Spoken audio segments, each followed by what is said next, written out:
El Hostal San Marcos de León abrió el pasado jueves la campaña Ricas por Naturaleza, una campaña que tiene como objetivo principal consolidar la marca Rías Baixas como destino turístico de calidad.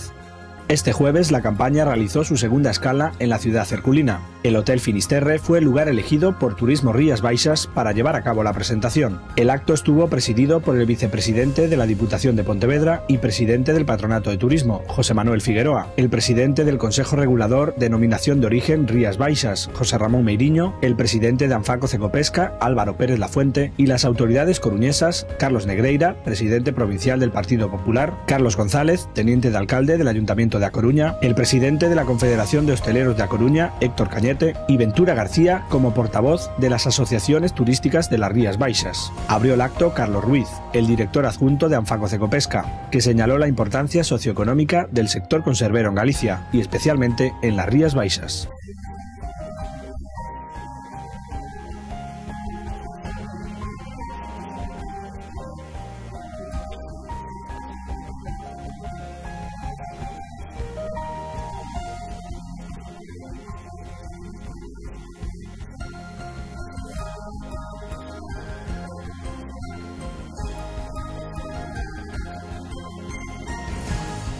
A continuación, el presidente de la Denominación de Origen Rías Baixas, José Ramón Meiriño, respondía así a la pregunta del moderador sobre el paralelismo que identifica Rías Baixas con Albariño.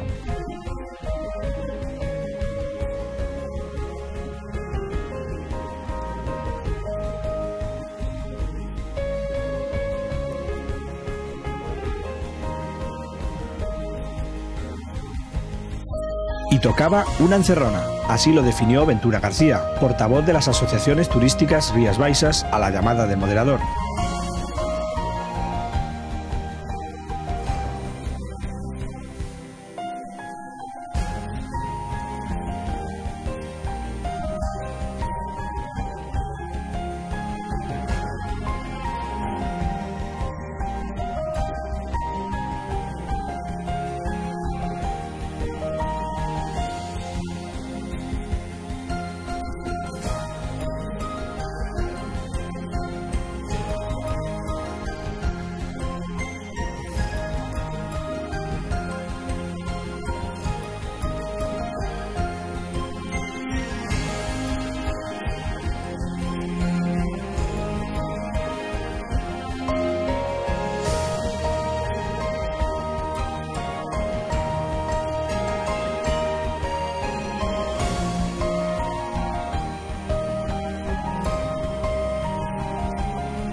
Y llega el momento de los compromisos a veces no admitidos, pero que en el caso de Ricas por Naturaleza, como diría el poema de Machado, todo pasa y todo queda. Y en este acto, pero lo nuestro es pasar. Era el momento de que portavoz del Ayuntamiento de A Coruña y portavoz y presidente del Partido Popular de A Coruña dijeran de Rías Baixas lo que sinceramente piensan.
Era ya el momento de cerrar el acto, y para ello, el presidente de Turismo Rías Baixas y vicepresidente de la Diputación de Pontevedra, José Manuel Figueroa, así lo hizo antes de degustar los placeres culinarios de nuestra zona.